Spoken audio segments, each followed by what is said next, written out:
and I was running around locking all the doors, and Patrick had gone out before me. And so when I go and shut the front door, I look, and the van is going down the street. So Patrick was with the driver, and we're wondering, when did the driver realize he did not have the right Mr. Jones in the car? So here, I am calling the dealership saying, you have my son in the car, but I am not in the car, and he won't be driving the car home again, so could you please come back and pick me up? And this didn't happen just once, it happened twice. So I can just imagine Patrick in the car, talking away, and when is the driver thinking, I don't think I have the right Jones to be able to get the car home again. And for some reason, Patrick loved vacuum cleaners, and one of his favorite movies is Mrs. Doubtfire. There is a moment in the movie where Mrs. Doubtfire is vacuuming, and Patrick responds each time with that loud, innocent laugh that makes you even laugh so hard. Another favorite show of his is the Andy Griffith Show. He is a constant presence in our house, and by far Patrick's favorite show. He connects with all the characters, especially Barney. And even though he has seen every episode many times, he'll laugh and respond like it's his first time watching it. And I'm so grateful that it's a wholesome show that he enjoys, and not one of the many today that I cannot even make sense out of. And Patrick loves to play a piano. He has a keyboard.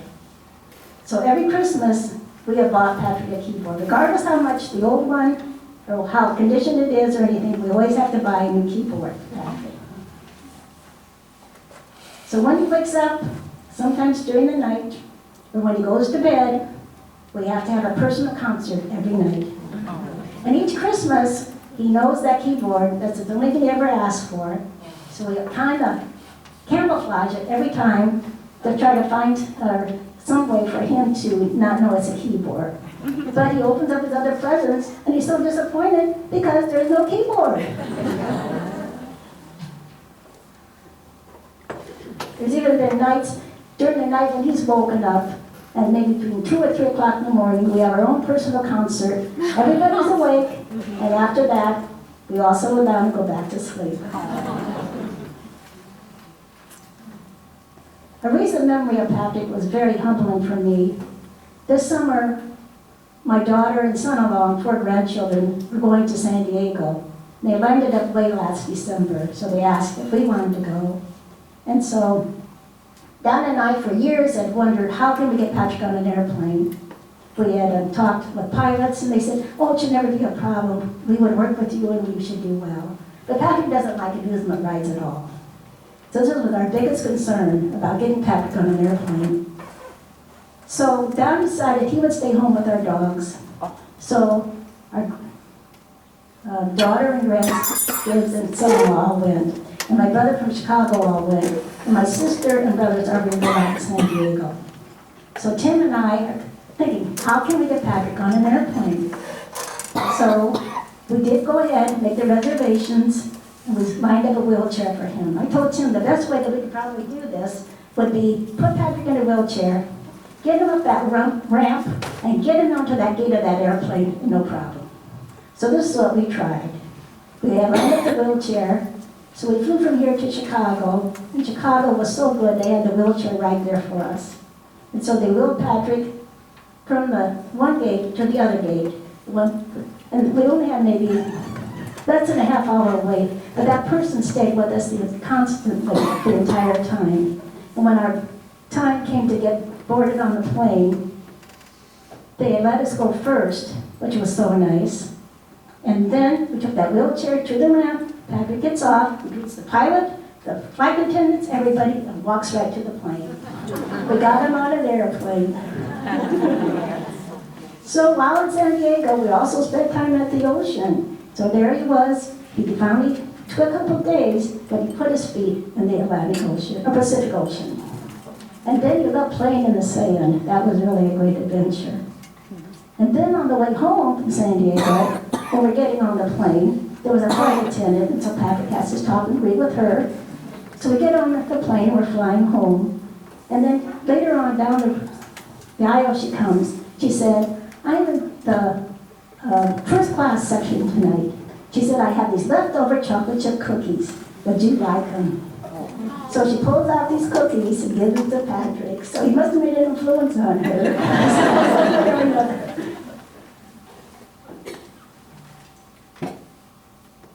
And Patrick has been such an inspiration to us. God certainly had a great plan when he brought Patrick into our lives. We have been blessed with so many people due to Patrick wanting to talk to everyone. And every time we're out in the community, there is always someone who knows Patrick. When we come to church here on either Sunday or Saturday, he asks, how about that car? And he runs down into the door, always looking for Father Mark.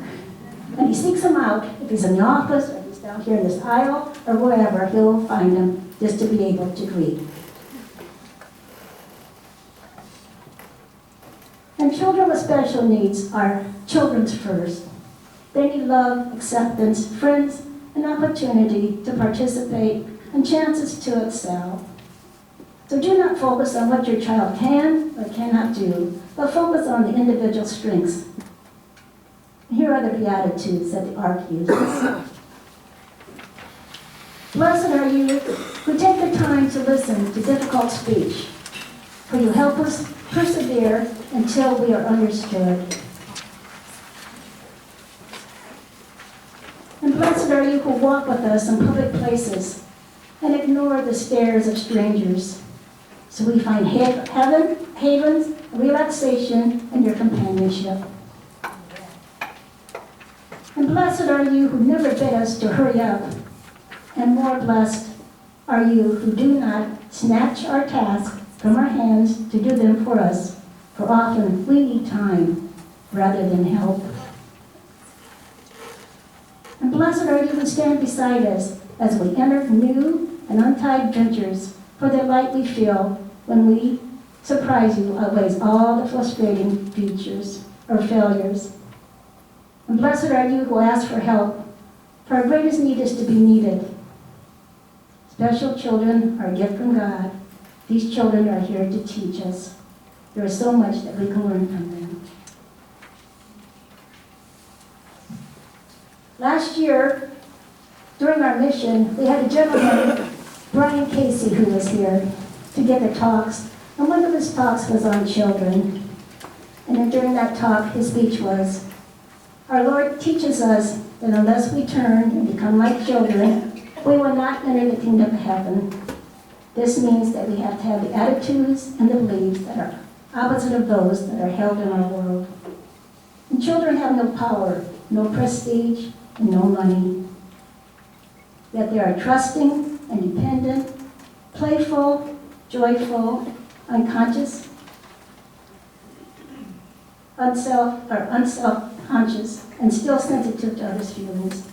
They are sensitive and sincere and innocent, fully open yet still living in the present, willing to live simple, but placing no labels on anyone, and happy to experience all of life without competing with or comparing themselves to another human being. We need to return to this. My son Patrick will never understand the concept of money and the importance that is placed on it. He will be spared the desire to want more and more of it, and the hardships that endure when there is not enough of it. He will always have what he needs and be content with that. My son Patrick will never stress over not having the latest smartphones or the newest gadgets. He does what he always knows. He speaks to people. Sincere, face-to-face, word with someone, hands-free and heartfelt. My son Patrick will never have a family of his own and the many blessings that come with it. It is my hope that he understands he is part of a family that loves him more than we could ever say, and that he has blessed our lives with his presence in a unique way that cannot be explained, only felt. I will love my son Patrick for eternity. I will always be there for him and do all I can for him. He is capable of so much and marches to the best of his own drum. To see the world the way he does, in my opinion, is the way the world was meant to be seen. Special children are here to teach us so much. We can learn from them.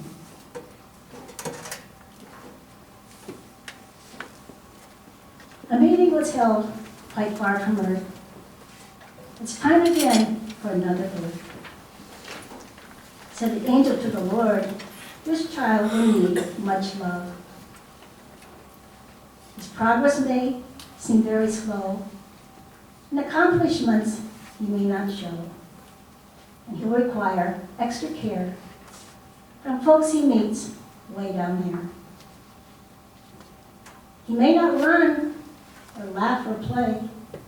His thoughts may seem quite far away. In many ways, he won't adapt. He'll be known as handicapped. So let's be careful where he is sent. We want his life to be content. Please, Lord, find the parents who will do a special job for you. They will not realize right away the leading role they're asked to play. But with this child sent from above comes stronger faith and richer love. As soon as they know the privilege given in caring for this gift from heaven, their precious charge so meek and mild is heaven's very special child.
thank you